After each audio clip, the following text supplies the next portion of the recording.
Bismillahirrahmanirrahim.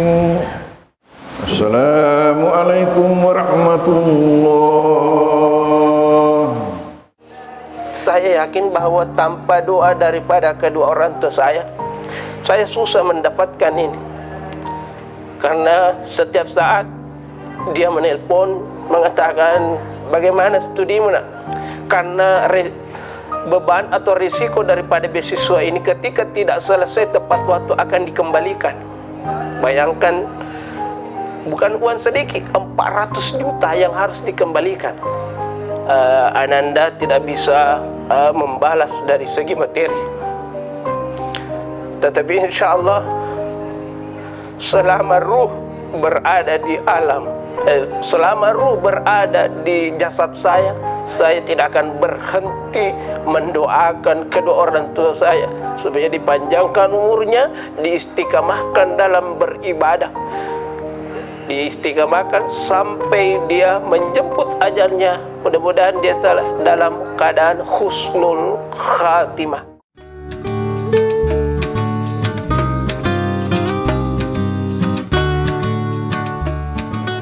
Jadi ketika mendapatkan gelar doktor itu satu perasaan yang sangat susah dibahasakan. Karena yang namanya mencapai dokter itu perjalanan yang luar biasa. Dan ketika kita berbicara masalah bagaimana perasaan, luar biasa perasaan ketika kita menggapai strata pendidikan yang paling tinggi, yaitu S3. Tetapi tetap kembali dengan pesan-pesan daripada Andre Guruta, guru-guru yang lain mengatakan bahwa setinggi apapun ilmumu, kamu harus tetap merunduk sebagaimana padi, makin berbuah makin merunduk. Inilah yang harus kita jadikan. Jangan dijadikan gelar itu sebagai sarana kesombongan atau alat menjadi kesombongan, tetapi melalui dengan gelar adanya ilmu yang kita peroleh, maka setiap saat kita harus bagaimana ikhlas untuk mengamalkan ilmu tersebut.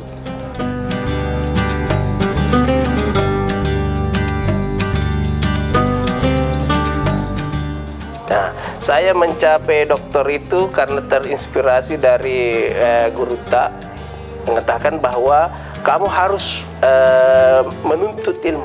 Yang kedua, terinspirasi dari sebenarnya yang pertama adalah kedua orang tua. Selanjutnya adalah guru-guru kami yang mengatakan bahwa kamu harus terus mendapatkan gelar yang paling tinggi. Yang selanjutnya adalah teringat dengan pesan Rasulullah sallallahu alaihi wasallam yang mengatakan talabul ilmi faridatan ala kulli muslimin wa muslimat. Artinya kita harus menuntut ilmu, itu diwajibkan. Olehnya itu selama ada kesempatan, selama ada waktu, maka harus kita menuntut ilmu. Jadi saya lakukan berbagai cara. Jadi saya ambil S3 ini melalui beasiswa. Jadi di situ saya belajar, di situ saya minta semua saya meminta semua yang diajarkan oleh guru-guru kami. Inilah yang kulakukan, ini yang kulakukan. Akhirnya dari beberapa yang ikut tes, hanya 7 orang yang lulus. Dan alhamdulillah pada penyelesaian dari beberapa ini semua dari Mesir. Cuma saya yang tidak dari Mesir. Bahkan jurusan ada yang lain jurusan bahasa Arab. Ini tafsir Al-Quran semua. Bahkan yang saya temani itu adalah dosen-dosen tafsir. Ada dari Gorontalo, semuanya dosen-dosen tafsir. Tetapi yang pertama seminar hasil adalah saya sendiri. Karena kenapa? Saya yakin bahwa meskipun ilmuku terbatas, karena saya masalah tafsir memang terbatas. Kenapa saya mengambil jurusan tafsir? Karena saya mau mencintai yang namanya Al-Quran, lebih dekat supaya mengetahui tentang Al-Quran. Tapi alhamdulillah, meskipun ilmu yang terbatas, tetapi saya yang pertama maju di seminar hasil penelitian.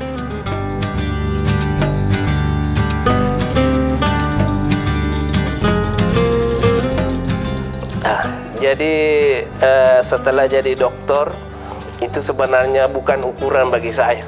tetapi lagi-lagi kembali yaitu bagaimana mendapatkan ilmu sebanyak-banyaknya. Nah itu, jadi nomor kesekian kalinya itu masalah dokter. Meskipun penghargaan, terkadang ada rasa-rasa kepujian, artinya ingin dipuji. Karena ketika orang mengatakan Pak Doktor, ada perasaan bagaimana gitu, kayak pokoknya kalau bukan dokter tidak bisa merasakan seperti apa itu.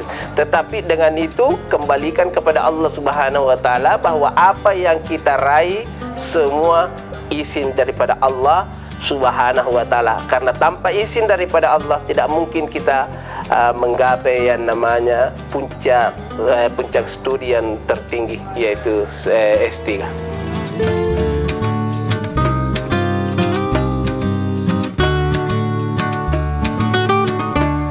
Jadi harapan saya adalah mudah-mudahan saya tetap istiqamah dan terus mendapatkan ilmu yang banyak. Kemudian niat saya itu senantiasa mau mengamalkan ilmu saya.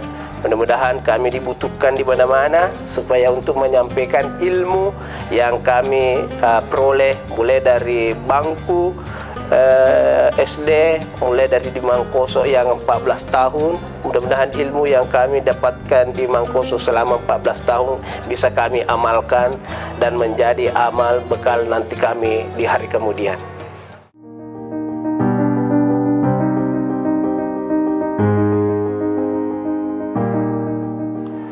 Hampir 2 tahun saya menderita gara-gara penyelesaian doktor ini. Termasuk hubungan dengan istri itu dikesampingkan.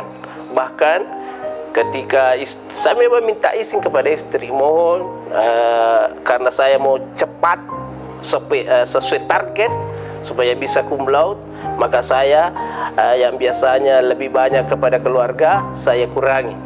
Karena kenapa?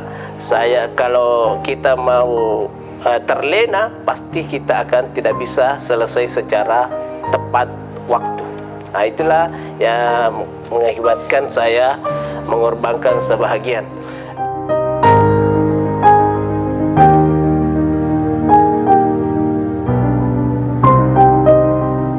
Ucapan kepada istri karena telah bersabar menemani saya.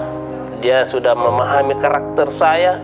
Dia rela mengorbankan segala-galanya demi kesuksesan saya. Ketika saya mengatakan bahwa ini adalah untuk umat, dia tidak pernah berkata dua kali. Dia cuma memberikan dukungan, baik dukungan harta atau maupun dukungan moral.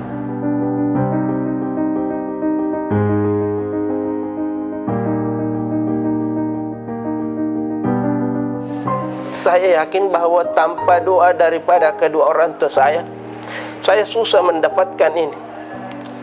Karena setiap saat dia menelpon mengatakan, bagaimana studimu nak? Karena beban atau risiko daripada beasiswa ini ketika tidak selesai tepat waktu akan dikembalikan. Bayangkan, bukan uang sedikit, 400 juta yang harus dikembalikan. Tetapi setiap saat orang tua saya, dan meskipun saya tidak suruh, saya yakin bahwa kedua orang tua saya itu mendoakan saya. Karena saya rasakan setiap saya menghadap ke pembimbing tidak pernah bilang dua kali, langsung ditandatangani. Dan apa? Karena setiap saya mau masuk, saya doakan kedua orang tua saya. Cuma itu saya baca Allahumma ghafirli wa liwalidayya warhamhuma kama rabbayani shaghira. Setelah itu saya masuk di hadapan pembimbing, tidak pernah menghadap dua kali, langsung ditandatangani. Yang lain, teman saya yang lain itu ada yang 7 kali, 10 kali menghadap belum ditandatangani. Karena kenapa? Dipersulit masalah bahasa bakunya dan lain-lain sebagainya. Alhamdulillah saya tidak pernah dipersulit, karena saya yakin bahwa doa daripada kedua orang tua la hijabun ilallah, tidak ada perantaraan dengan Allah. Jadi Allah lah yang menggerakkan hatinya pembimbing saya. Setiap saya menghadap langsung ditandatangani. Itulah sebabnya saya cepat selesai.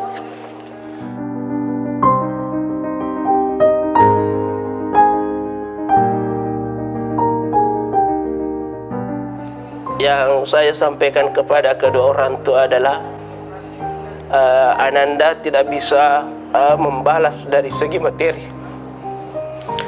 tetapi insya Allah selama ruh berada di alam, selama ruh berada di jasad saya tidak akan berhenti mendoakan kedua orang tua saya supaya dipanjangkan umurnya, diistiqamahkan dalam beribadah, diistiqamahkan sampai dia menjemput ajalnya. Mudah-mudahan dia dalam keadaan husnul khatimah. Itulah doa saya kepada kedua orang tua saya. Itulah pesan saya kepada kedua orang tua. Sekali lagi, saya tidak bisa memberikan dari segi materi. Saya hanya mampu memberikan dari segi doa kepada Allah Subhanahu wa Ta'ala agar kedua orang tua saya dipanjangkan umurnya dan diistiqamahkan di dalam menjalankan apa yang diperintahkan oleh Allah dan menjauhi apa yang dilarang oleh Allah Subhanahu wa Ta'ala.